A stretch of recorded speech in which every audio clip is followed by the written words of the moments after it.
A distant rumble resonates, signaling the arrival of a mighty tidal wave that's emerging on the horizon. Roaring like a tiger and charging like a warhorse, here comes the world's largest tidal bore, a colossal wall of water rushing toward the riverbanks, reaching astonishing heights of up to 30 feet, as tall as a 3-story residential building.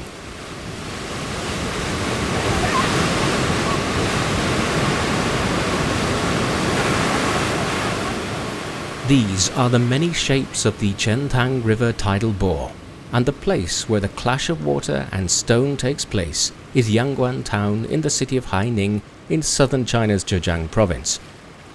Just as everyone's trying to feast their eyes on the spectacular tidal bore, you might notice a senior photographer, his skin tanned to a warm brown due to years of exposure to the sun, aiming his lens not on the tide, but on the observers. And that would be Zhu Feng. Seek out the bald head in the crowd, he often tells others, and that's how you can find me.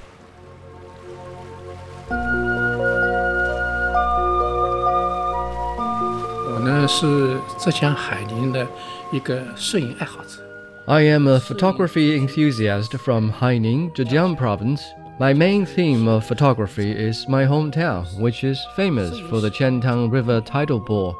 I've been in the photography line of work ever since the 1980s. Best known for his award-winning pictures of the Qiantang River, Zhu Feng has built quite an impressive photograph collection in the past 18 years. He named the collection Na Shi Qiantang, or the Qiantang River Back Then. With his cameras, Zhu Feng not only captures the tides and the spectacular natural scenery, but also its spectators and the local Haining people who carry out their daily lives along the Qiantang River. He says that for more than 100 days every year, he would drive about an hour from his home to the riverbank in Yangguan town, just to take photographs. To him, taking pictures of the river and those living around it is like an in-depth communication with a close friend, once every 3 or 4 days.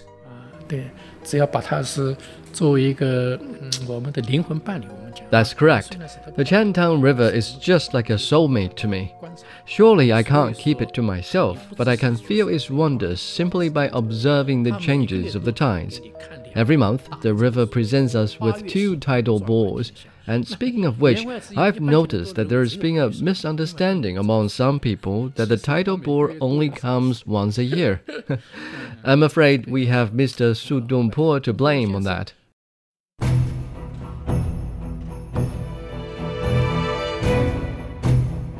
In one of his sightseeing poems, the renowned Song dynasty poet Su Dongpo once wrote,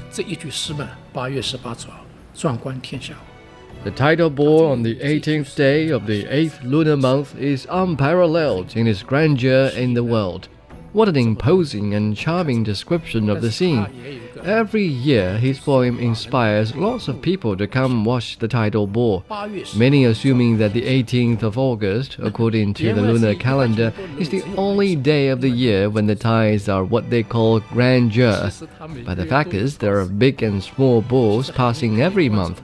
Here in Haining, there are about 120 days per year when you could see the Qiantang tidal bore." However, as the Mid-Autumn Festival approaches, the tides get stronger and rougher, with an expanded tidal range induced by the gravitational attraction of the moon, planets and stars, which pushes the tides higher against the stream before it hits the sea. Traditionally, the Mid-Autumn Festival is a time for eating mooncakes, light lanterns and family gatherings. But here in Haining, it is also prime time for the Qiantang River tidal bore to usher in the best time of the year for sightseeing and therefore draw the greatest number of spectators and tourists. Zhu Feng recalls that back in the day, if he was to watch the tidal bore the next morning, he wouldn't be able to sleep that night due to excitement. He would gather a few photographer friends to locate a best shooting spot in advance. But when they arrived before dawn, it would have been already packed with people. When I first started taking pictures of the tidal bore, there were very few tourists. But in recent years, there's no way our cars can get close to the scenic area. Is all filled with people. Later, I would tell other photographers that they could arrive at any time of the year to take photos of the tidal bore. Any time but the lunar month, August 18th, because on that day, it wouldn't be the river tide they're capturing, but rather the people tide. Imagine hundreds and thousands of people from all around the world standing by the riverbank, diligently anticipating and documenting this spectacle. Some, like Zhu Feng, are well prepared for photo shooting, carrying the SLR cameras and tripods. Many others would simply crane forward, anticipating while raising their hands up high in an attempt to capture the tidal bore with their phones. Nowadays, people's living standards are much higher. It's common for us to take high-quality photos of the tidal bore simply with our phone. And when hundreds of thousands of people raise their phones together on the riverbank to take photos, they become a rather spectacular scene themselves. At that moment, the various expressions on people's faces reflect their mood when seeing the tide. Some are shocked, some looking afraid as the tidal bore comes close along with the rumbling sound.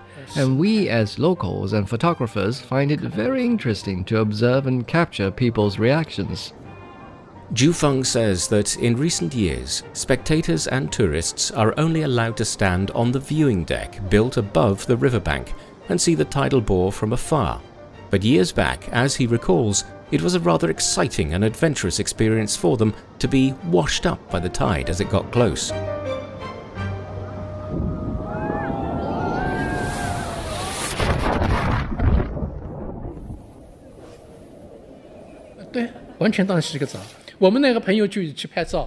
The tide would pour down on people like a power shower.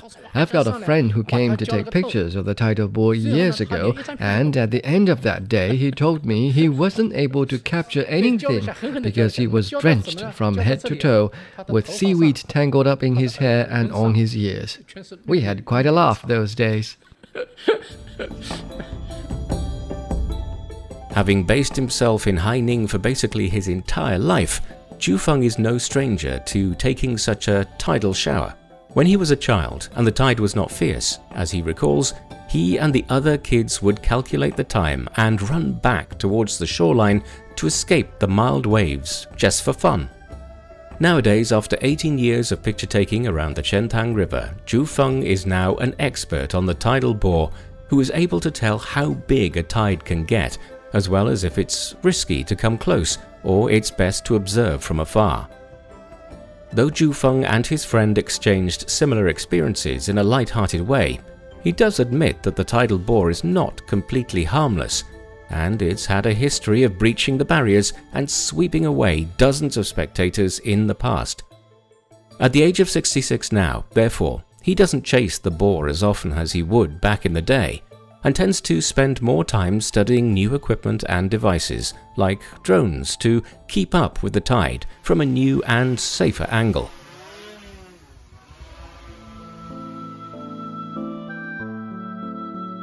Back in the 1970s, Zhu Feng, still a young man in his early 20s at that time, lived a frugal life to buy his first camera. Carrying a camera was a luxury back in those days and was not as commonly seen as it is today. But Zhu Feng, who's cultivated an innate love for art, calligraphy and traditional Chinese paintings ever since childhood, soon became fascinated by the artistic texture of a film picture and would spend days staying in the darkroom, processing the film and waiting for them to be developed. Later, his passion for photography underwent a digital elevation as time went by. Around the turn of the century, when computer software like Photoshop was first introduced to the Chinese market, Zhu Feng followed closely with the trend and was among the first group of people who self-studied the technology. He says that was when his role as a photographer and visual designer crossed paths with the Qiantang River. In 2005, I began to combine my interests in photography with my skills of using Photoshop. I ran my own advertising graphic design studio back then and was able to modify my pictures taken off the Qiantang River via the software. And just when Zhu Feng was seeking ways to promote and share his work with more people, the opportunity was given to him. Every year, the International Qiantang River Tidal Bore Festival is held in Haining, and a publicity photo of the tidal bore would be open for submission.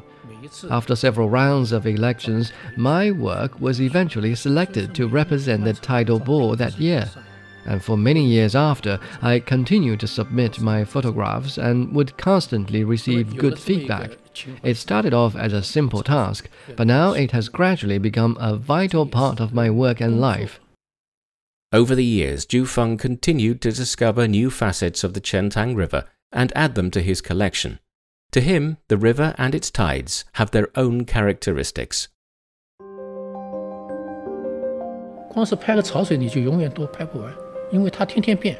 There's literally no end to capturing the many sides of the tidal bore because it's always changing every single day. Many people would ask what else is there about it for me to look forward to. Even my own family members wonder if I'll ever get bored of photographing the bores. My answer remains the same. No, it's always a refreshing experience for me to observe the tide. Normally, it's calm and amiable. Then there are times when it dances as if pulsating with happiness. Then, all of a sudden, it would get angry and crash onto the shore like an army. You see, the tidal bore has its own temper and mood, just like human.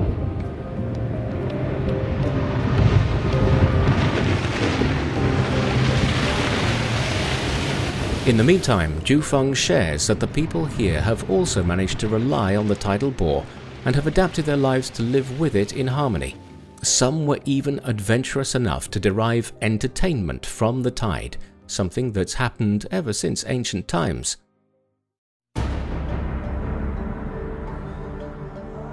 In the Song dynasty between the 12th and the 13th century, local young men in Haining were famed for surfing on the tidal bore while holding up flags during the annual surge.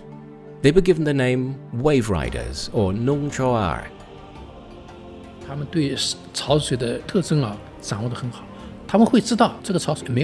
These young people were familiar with the ways of the water, and they know very well how to survive in the tide. Around the year 2005, I once caught a similar scene at the junction between Haining and Hangzhou, where young fishermen got down to the riverbed and caught the tidal fish. With only a pair of trousers tied onto their hips, they would run with the tide as it came close in order to catch the fish thrown ashore by the river. It was as if they were living in an ancient way. Years pass as generations of Haining locals remain on the middle lower Yangtze plain and, peacefully, manage their lives around the Qiantang River. Though fewer of them would attempt to surf the tides these days out of concern for safety, the spirit of tide playing still features in the descriptions of progressive young people who represent a sense of courage, bravery and innovation.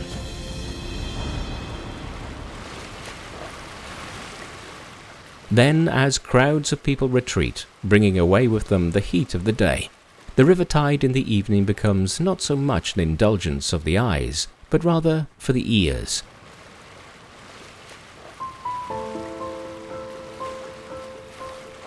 Many of the locals come therefore to the riverside for a pleasant walk, especially in the evenings, and oftentimes they will leave for the Qiantang River after sunset, find a quiet place, then just sit and listen to the tides rolling back and forth like a symphony of the night. Among them, Zhu Feng, now a retired freelance photographer, remains passionate about sharing the diverse history and cultures of the Qiantang River with whomsoever is willing to listen. I have been in Haining since I was young.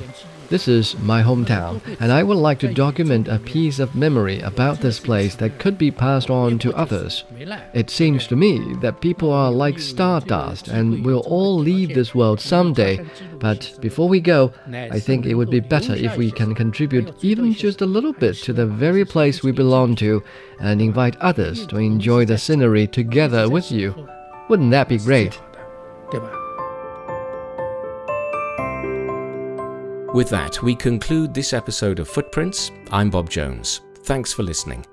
If you're interested in hearing more about the lives of ordinary but incredible people in China, follow us wherever you get your podcasts. Just key in Footprints and you can find more stories anytime, anywhere. We'll see you next time.